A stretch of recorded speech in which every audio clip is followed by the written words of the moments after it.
Salutations aux joueurs, ici Artemir et j'ai... Quoi? Rien. Bon, ok. Aujourd'hui on va parler d'un film qui m'a particulièrement marqué, à savoir Le Nombre 23. Avant de commencer, je tiens à préciser que si vous êtes sensible à la paranoïa, je vous déconseille fortement de le regarder. Bon, personnellement, je suis un gros angoissé. Et vous en conviendrez, c'est assez proche.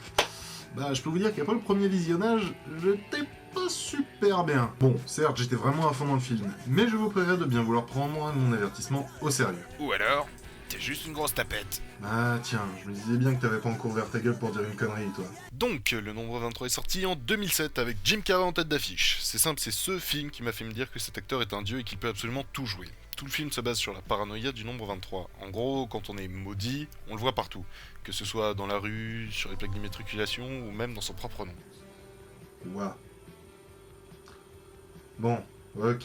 Que ce soit mon nom, mon adresse, mon pseudo, le nom de mon lapin décédé, ça fait pas 23. Tu vérifies. Non, c'est pas pour ça. Pourquoi tu me fixes alors? Je réfléchis. Bon, on suit la vie de Monsieur Sparrow. Putain, Walter Sparrow. Voilà.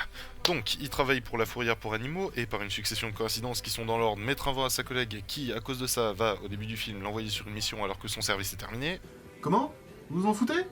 Eh ben tant pis pour vous. Il va rencontrer un chien du nom de Ned, qui va le mordre et réussir à s'enfuir dans un cimetière. À cause de ces conneries, Walter arrive en retard pour rejoindre sa femme. Cette dernière, se faisant chier, est allée dans la boutique juste derrière elle et commença à feuilleter un étrange bouquin. Je vous le donne en mille, le titre du livre est « La cuisine pour les nuls ». Non. Le nombre 23. Elle dit à son mari qu'il devrait absolument se l'offrir, et c'est là que commença son inéluctable voyage vers la Terre du Milieu. Mais tu vas la fermer, ta gueule. Le livre raconte l'histoire de l'inspecteur Petitou. Un commentaire? Aucun. Qui va rencontrer la blonde suicidaire. Elle va lui expliquer que, depuis que son père s'est suicidé, elle est poursuivie par le nombre 23 et qu'elle veut en finir. Allez, un petit exemple pour la forme. Prenez ma couleur préférée, le rose, qu'est-ce que c'est? Le rouge, ça donne 27, et le blanc donne 65, et 27 plus 65, ça donne 92. Rose, ça a 4 lettres. 92 divisé par 4, ça donne 23. Elle met fin à ses jours, et le nombre choisit comme nouvelle victime, l'inspecteur. De son côté, Walter Sparrow trouve énormément de similitudes entre lui et le personnage de fiction. Sa femme essaye de le convaincre du contraire, avec ça. Tu oublies que Petitou devient un tueur. Un tueur? Ouais. Combien de personnes as-tu tué? Quoi? Qui s'est fait tuer? Demande à Monsieur Petitou. Je suis désolé, chérie. Attends, mais c'est du spoil ça! C'est ce qu'on fait aux gens de ton espèce par chez moi? Bah, dis-le, qu'est-ce que t'attends? Bah en fait, c'est jamais arrivé donc je sais pas trop. Ouais, t'aurais mieux fait de fermer ta gueule. Malgré ce que lui dit sa femme, Walter reste convaincu que le livre parle de lui et va commencer à voir le nombre 23 partout. J'en dis pas plus pour le moment parce qu'à partir de maintenant ça va spoiler sa mère. Donc pour tous ceux qui voudraient voir le film, faut vous rendre à ce moment de la vidéo. Ah oui, il faut mettre les annotations YouTube. Voilà. C'est bon? On est entre psychopathes? Super! Donc je vais commencer par vous raconter ce qui se passe dans le bouquin. Donc, après l'épisode tragique de la blonde, l'inspecteur va voir un psy qui lui donne un congé pour s'en remettre. Fabrizia, sa petite amie qui a des goûts sexuels que nous qualifierons de particuliers, Comme si tu avais un couteau. Vas-y, joue le jeu, s'il te plaît. n'était attiré que par l'uniforme, ce qui va l'amener à se taper le psy. Petitou pète un câble, tue Fabrizia en faisant en sorte que le psy soit accusé, se met au bord d'une fenêtre, et ça se termine là.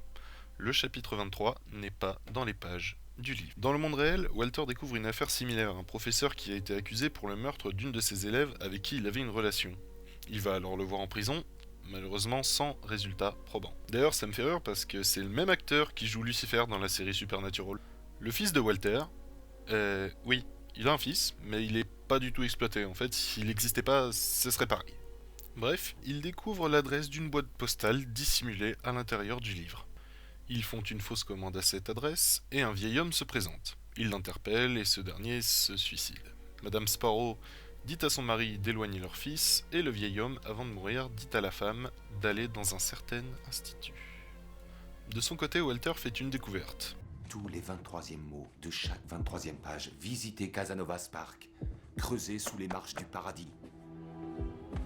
C'est qui Casanovas Park? C'est pas une personne, Je te préviens, l'enfer t'attend, Sparrow. Il faut que nous y allions.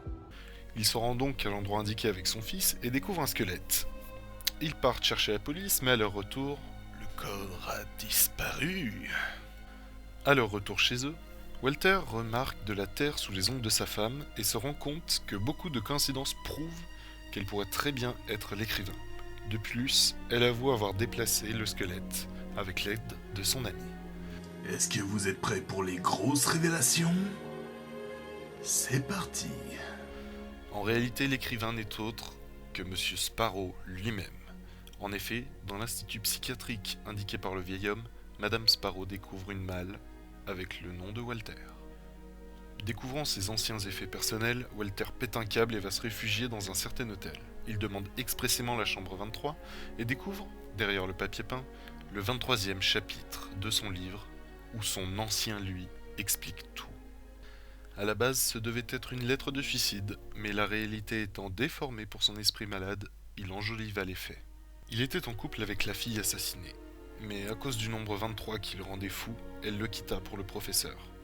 Walter la tua, cacha le corps et fit accuser le prof. Une fois dans l'hôtel et le livre rédigé, il tenta de se suicider en sautant par la fenêtre. Il devint amnésique et pris en charge par l'institut psychiatrique. Mais le vieil homme décida d'étudier les notes du malade. C'est ainsi qu'il devint la nouvelle victime du nombre. Et pour s'en débarrasser, il décida de publier l'ouvrage. Apprenant son réel passé, Walter tente de se suicider, mais il se dit que ce ne serait pas un bon exemple pour son fils. Il se ravise donc et se rend à la police pour faire libérer le prof. Bon, c'était long, je vous l'accorde, mais je pouvais pas vraiment faire plus court tant le film est complexe.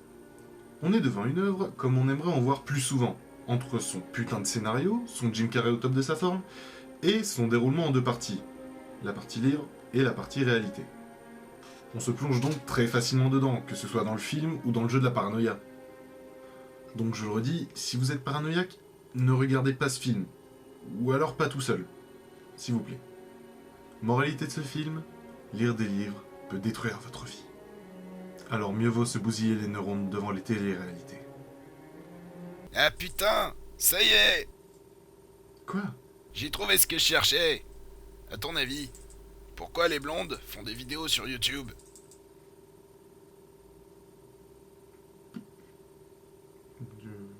Vas-y. Bah, tu devrais le savoir pourtant. Ah,